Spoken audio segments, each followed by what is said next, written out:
আমাদের আজকের এই গভীর আলোচনায় সবাইকে স্বাগত। আজ আমরা এমন একটা বিষয় নিয়ে কথা বলবো যা প্রায় 2 দশক পুরনো। হ্যাঁ, কিন্তু আজও সমানভাবে প্রাসঙ্গিক। একদম। আমি আসলে দিগন্ত বার্তার একটা বিশেষ প্রতিবেদন পড়ছিলাম, যেখানে দেখা যাচ্ছে কলকাতা হাইকোর্ট সিঙ্গুরের টাটা মোটরসকে 766 কোটি টাকা ক্ষতিপূরণ দেওয়ার নির্দেশের ওপর 8 সপ্তাহের স্থগিতাদেশ দিয়েছে। বিশাল অঙ্ক।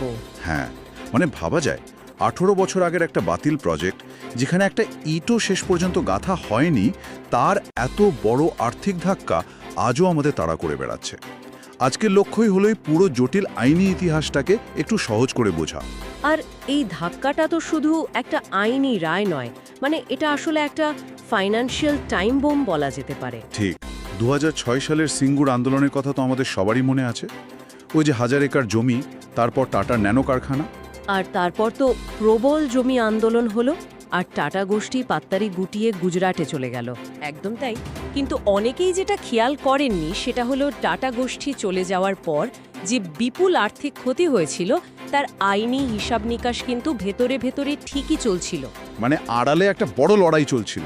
হ্যাঁ, আর তার ফলস্বরূপ 2023 সালের অক্টোবরে ট্রাইব্যুনাল নির্দেশ দেয় যে রাজ্যকে 765 কোটি 78 লক্ষ টাকা ক্ষতিপূরণ দিতে হবে। ও বাপরে, ব্যাপারটা অনেকটা এমন ধরুন কেউ একটা বাড়ি ভাড়া নিয়ে নিজের টাকায় রং করলো।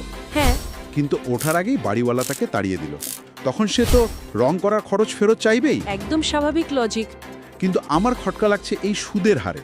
ট্রাইব্যুনাল বলেছে 2016 সালের 1 সেপ্টেম্বর থেকে 11% হারে সুদ দিতে হবে। এত পুরনো একটা মামলার ক্ষেত্রে এই 11% সুদ কি একটু বেশি কড়া নয়? আইনি দিক থেকে দেখলে ট্রাইব্যুনাল এখানে শুধু মূলধনের ক্ষতি দেখেনি, ধরুন অপরচুনিটি কস্ট বা সুযোগ ব্যয়টাকেও ধরেছে। অপরচুনিটি কস্ট ঠিক কিভাবে? এই যে এতগুলো বছর টাটার বিপুল পরিমাণ অর্থ আটকে রইল, ওই টাকাটা অন্য কোনো প্রকল্পে বিনিয়োগ করলে যে লাভ হতে পারত, এই সুদ মূলত সেই ক্ষতিরই একটা আইনি স্বীকৃতি। ও আচ্ছা, বুঝতে পেরেছি। আর এই বিশাল অঙ্কের চাপের কারণেই রাজ্য সরকার পাল্টা আইনি পথে হাঁটে। হ্যাঁ, রাজ্যের তো একটা বড় অভিযোগ ছিল যে ট্রাইব্যুনালের রায়টা পক্ষপাতদুষ্ট। ঠিক। তারা দাবি করে যে ট্রাইব্যুনাল রাজ্যের পেশ করা যুক্তি বা প্রমাণগুলোকে সেভাবে আমলই দেয়নি, একতরফা সিদ্ধান্ত নিয়েছে। আর তারপর তো সুপ্রিম কোর্ট ঘুরে মামলাটা ফের কলকাতা হাইকোর্টে আসে। হ্যাঁ, আর এখন বিচারপতি অনিরুদ্ধ রায়ের বেঞ্চ ক্ষতিপূরণ দেওয়ার নির্দেশের উপর এই 8 সপ্তাহের স্থগিতাদেশ দিয়েছে। তবে একটা শর্ত আছে। সেই ব্যাংক গ্যারান্টির শর্তটা তো একদম। রাজ্যকে ব্যাংক গ্যারান্টি জমা দিতে হবে। এটাকে অনেকেই রাজ্যের সাময়িক স্বস্তি বলছেন, কিন্তু ব্যাংক গ্যারান্টি জমা দেওয়া তো টাকাটা এক প্রকার আটকেই রইল। হ্যাঁ, ঠিক তাই।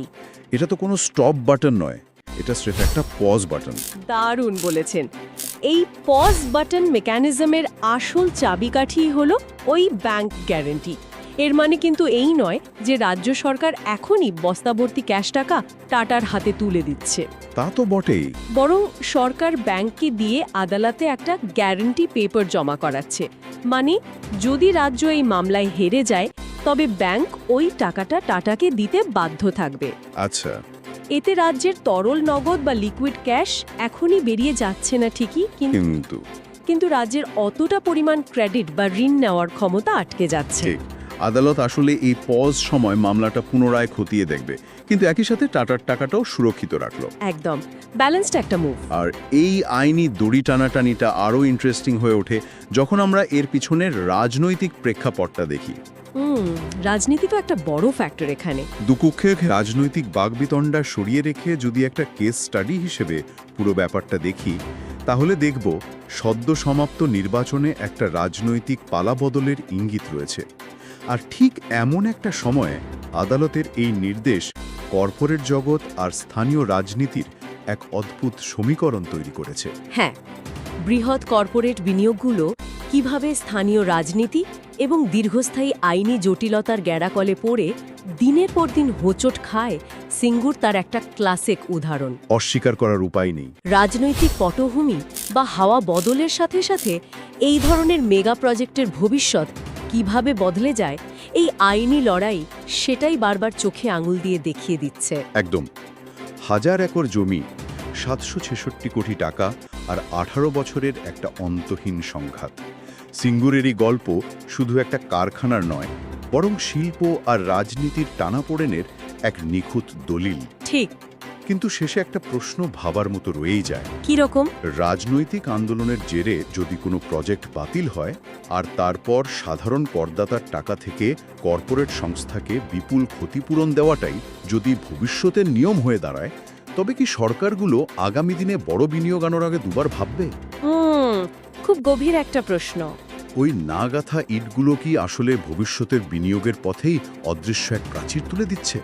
এটা একটু ভেবে দেখার মতোই বিষয়।